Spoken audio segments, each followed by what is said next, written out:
Permettez-moi déjà de vous introduire en fait les motivations qui ont conduit la région Guadeloupe à initier le projet Transition énergétique dans la Caraïbe. Donc je souhaite tout d'abord rappeler une réalité à laquelle les États insulaires de la Caraïbe sont tous confrontés. Donc c'est la dépendance énergétique aux hydrocarbures. Et il est important pour nous de devoir renforcer la résilience de nos systèmes énergétiques face au réchauffement climatique. Donc, comme vous pouvez le voir sur le tableau qui vous est projeté en ce moment, et qui se focalise prioritairement sur les États membres de l'OECO, puisque l'OECO est un de nos partenaires majeurs du projet TEC. On voit bien qu'on constate en fait que la production d'électricité en fait, des États membres de l'OECO, dont fait partie la Guadeloupe et la Martinique, repose entre 75% à 100% sur l'importation des énergies fossiles.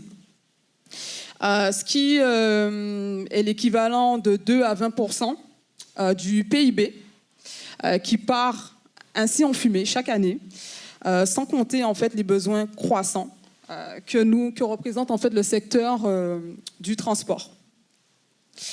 Donc à la lumière de ce constat, la région Guadeloupe a voulu initier le projet de transition énergétique dans la Caraïbe en lien avec le programme de coopération Interreg-Caraïbes.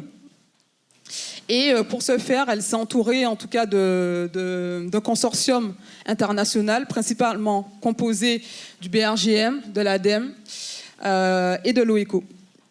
Donc ce qu'il faut savoir aussi, c'est que ce projet de transition énergétique dans la Caraïbe s'inscrit dans la continuité, comme l'a mentionné mon collègue, M. Jonathan Muller de l'ADEME, dans la continuité des travaux qui avaient déjà été réalisés dans les Interreg précédents, notamment le projet Géothermie Caraïbes, et donc qui a permis aujourd'hui effectivement à la Dominique de pouvoir amorcer la construction de leur centrale géothermique.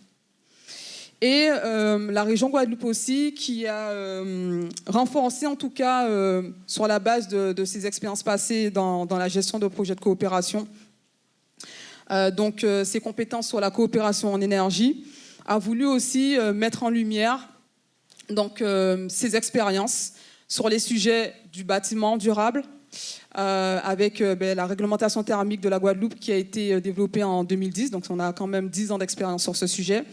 Le transport durable, donc plus particulièrement la mobilité électrique, et puis donc la géothermie, puisque en fait la seule centrale en production en exploitation dans la Caraïbe, c'est la centrale géothermique de Bouillante, et donc on a une expertise de plus de 30 ans sur ce sujet.